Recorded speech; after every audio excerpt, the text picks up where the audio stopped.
Terima kasih Indonesia atas kepercayaan dan dukungan yang tiada henti kepada saya. Kepercayaan yang telah diberikan kepada saya membuat saya akan selalu berjuang penuh untuk membangun sebuah tim yang bisa saing dengan tim macan negara lainnya. Shin Tae-yong resmi kembali latih timnas Indonesia. Era baru sepak bola nasional dimulai kembali.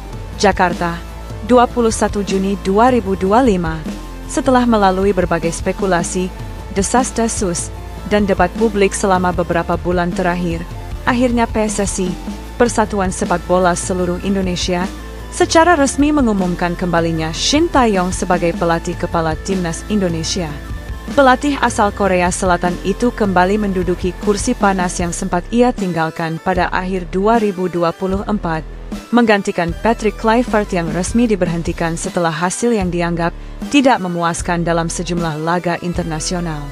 Kepastian ini diumumkan langsung oleh Ketua Umum PSSI dalam konferensi pers di Stadion Utama Gelora Bung Karno. Dalam pernyataannya, ia menegaskan bahwa keputusan untuk menunjuk kembali Shin Tae-yong bukan semata-mata karena nostalgia atas kesuksesan masa lalu, tetapi karena keyakinan bahwa Shin adalah sosok yang tepat untuk kembali membawa timnas Indonesia ke jalur prestasi. Latar belakang, dari harapan ke kekecewaan. Kembalinya Shin Tae-yong ke kursi pelatih tidak terlepas dari kegagalan Patrick Kluivert dalam menjalankan ekspektasi yang tinggi dari publik sepak bola Indonesia. Sejak ditunjuk menggantikan Shin pada awal 2025, mantan bintang Belanda itu gagal mengangkat performa tim secara konsisten. Di bawah asuhannya, timnas Indonesia hanya mencatat 2 kemenangan dari 7 pertandingan uji coba dan pertandingan resmi. Gaya permainan yang tidak jelas, pemilihan pemain yang kontroversial, dan strategi yang dianggap asing dari karakter sepak bola Indonesia menjadi sorotan utama. Hal ini memicu gelombang kritik dari berbagai kalangan, mulai dari pengamat sepak bola, mantan pemain, hingga supporter fanatik. Tagar balikin Shin bahkan sempat menjadi trending topik di media sosial selama berhari-hari, menunjukkan betapa besar kerinduan publik terhadap figur Shin Tae-yong yang telah membawa sejumlah pencapaian membanggakan bagi Indonesia selama masa kepelatihannya 2020-2024. Prestasi masa lalu, warisan Shin yang tak terlupakan. Tidak bisa disangkal, periode pertama Shin Tae-yong sebagai pelatih timnas Indonesia meninggalkan jejak yang sangat kuat.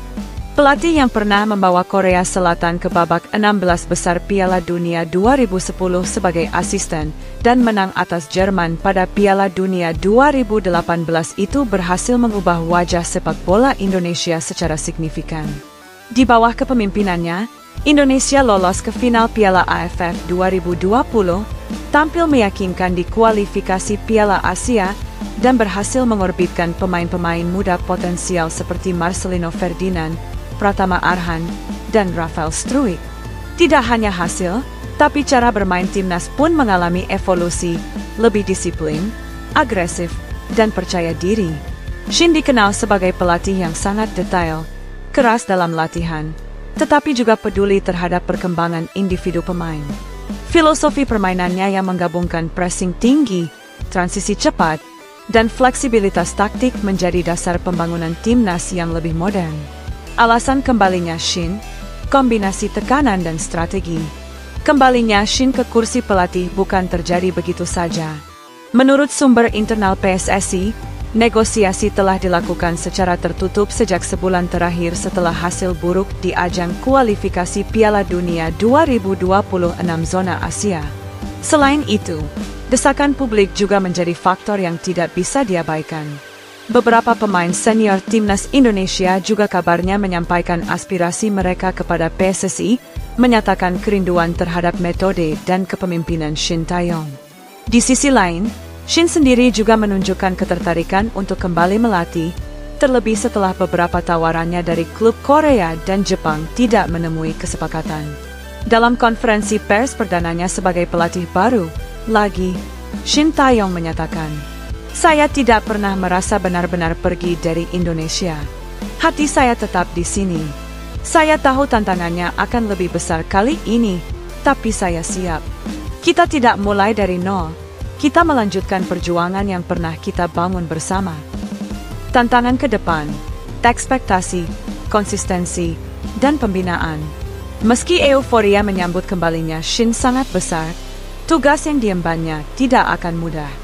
Timnas Indonesia saat ini sedang dalam transisi generasi. Beberapa pemain muda menunjukkan potensi besar, tetapi kurang konsisten. Di sisi lain, kompetisi domestik juga belum menunjukkan peningkatan kualitas signifikan yang bisa menopang performa timnas secara stabil. Shin juga harus kembali membangun chemistry tim, mengevaluasi komposisi skuad, dan menghadapi kalender pertandingan yang padat. Dalam waktu dekat, Indonesia akan menghadapi lanjutan kualifikasi Piala Dunia 2026 dan Piala AFF 2026.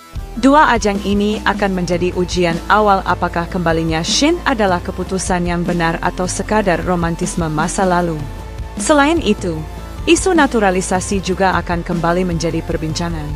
Shin dikenal selektif terhadap pemain keturunan atau naturalisasi. Ia hanya memilih pemain yang benar-benar siap secara fisik, mental, dan memahami filosofi tim. Reaksi publik dan media.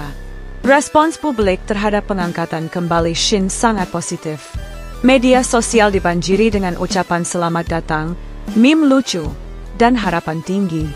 Banyak penggemar yang mengatakan bahwa timnas Indonesia kini kembali memiliki nyawa. Beberapa pengamat menyatakan bahwa langkah PSSI ini menunjukkan kematangan dalam manajemen. Mereka berani mengakui kesalahan dan bergerak cepat memperbaiki situasi.